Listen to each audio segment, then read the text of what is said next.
بسم اللہ الرحمن الرحیم۔ باب الجمعہ، جمعہ کا باب۔ صلاۃ الجمعۃ فرض عین علی من اجتمع فیہ سبعۃ شرائط۔ جمعہ کی نماز فرض عین ہے اس شخص پر جس میں 7 شرائط جمع ہوں۔ فرض عین یعنی ایسا فرض جو ہر ایک پر لازم ہوتا ہے، کسی ایک کے ادا کرنے سے دوسرے کی طرف سے کفایت نہیں کرتا ہے، اسے فرض عین کہتے ہیں۔ اس کا بالمقابل جو ہوتا ہے وہ فرض کفایہ ہوتا ہے کہ اگر ایک نے ادا کر دیا تو سب کی طرف سے ہو جاتا ہے، تو سب کے ذمے سے ساقط ہو جاتا ہے۔ تو جمعہ کی نماز جو ہے وہ فرض عین ہے، یعنی ہر ایک پر جمعہ کی نماز فرض ہے، ہر اس شخص پر جس کے اندر 7 شرطیں جمع ہوں۔ 7 شرطیں کون سی ہیں وہ بھی آگے آ رہی ہیں۔ تو جس شخص کے اندر بھی یہ آنے والی 7 شرطیں جمع ہوں گی اس پر جمعہ پڑھنا فرض ہے۔ الذکورۃ، مذکر ہونا یعنی مرد ہونا، جو شخص جو مرد ہو اس پر جمعہ فرض ہے، عورت پر جمعہ فرض نہیں ہے، ٹھیک ہے۔ والحریۃ، آزاد ہونا، غلام پر بھی جمعہ فرض نہیں ہے۔ والاقامۃ بمصر، اور شہر میں مقیم ہونا، او فیما ہوا داخل فی حد الاقامۃ بہا فی الاصح، یا اس جگہ مقیم ہونا جو شہر کی اقامت کی حد میں داخل ہو، یعنی بڑی آبادی، ٹھیک ہے، جو جہاں اقامت شہر کے اقامت کی طرح ہی ہوتا ہے، ٹھیک ہے، یعنی وہ وہاں ساری صلاحیتیں موجود ہوتی ہیں جو صلاحیتیں شہر میں موجود ہوتی ہیں۔ تو ایسی بڑی آبادی، اس میں بھی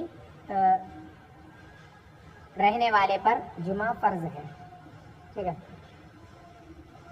تو دیہات میں جمعہ فرض نہیں ہے، دیہات میں رہنے والے پر، یا اگر کوئی شہر کا رہنے والا دیہات میں ہو تو ایسی صورت میں اس پر بھی جمعہ فرض نہیں ہے۔ تو جو شخص شہر میں مقیم ہو یا کسی بڑی آبادی میں جو شہر کے جیسی ہو تو اس پر بھی جمعہ فرض ہے، اصح قول کے مطابق۔ والصحۃ، اور صحت مند ہونا، تندرست ہونا، بیمار نہ ہو، کوئی اگر بیمار ہے تو اس پر جمعہ فرض نہیں ہے۔ والامن من ظالم، اور ظالم سے بے خوف ہونا، یعنی ظالم کا خوف نہ ہو کہ اگر کوئی شخص جمعہ پڑھنے جائے گا تو ظالم کا خوف ہے کہ وہ اس پر ظلم کرے، تو اس پر بھی جمعہ فرض نہیں ہے۔ جو صحت مند ہے اور تندرست ہے اور جو شخص بے خوف ہے ظالم سے، اس پر جمعہ فرض ہے۔ وسلامت العینین، اور دونوں آنکھوں کا سلامت ہونا، تو جس کی آنکھیں نہ ہوں اس پر جمعہ فرض نہیں ہے، نابینا پر بھی جمعہ فرض نہیں ہے، ٹھیک ہے۔ وسلامت الرجلین، دونوں پیروں کا سلامت ہونا، تو جو اپاہج ہے اس پر بھی جمعہ فرض نہیں ہے۔ تو یہ شرطیں تھی، 7 شرطیں، جن میں یہ 7 شرطیں پائی جائیں گی تو اس پر جمعہ فرض ہوگا، اور جس میں یہ 7 شرطیں نہیں پائی جائیں گی اس پر جمعہ فرض نہیں ہے، لیکن اگر وہ جمعہ ادا کر لیں تو ادا ہو جاتا ہے، ٹھیک ہے۔ وَيُشْتَرَطُ لِصِحَّتِهَا 6 اشیاء، اور اس کے صحیح ہونے کے لیے 6 چیزوں کی شرط لگائی جاتی ہے، یعنی جمعہ کے صحیح ہونے کے لیے 6 چیزیں شرط ہے، یعنی 6 شرطیں جب پائی جائیں گی تبھی جمعہ درست ہوگا، ورنہ نہیں۔ المصر او فناؤہ، مصر فناؤہ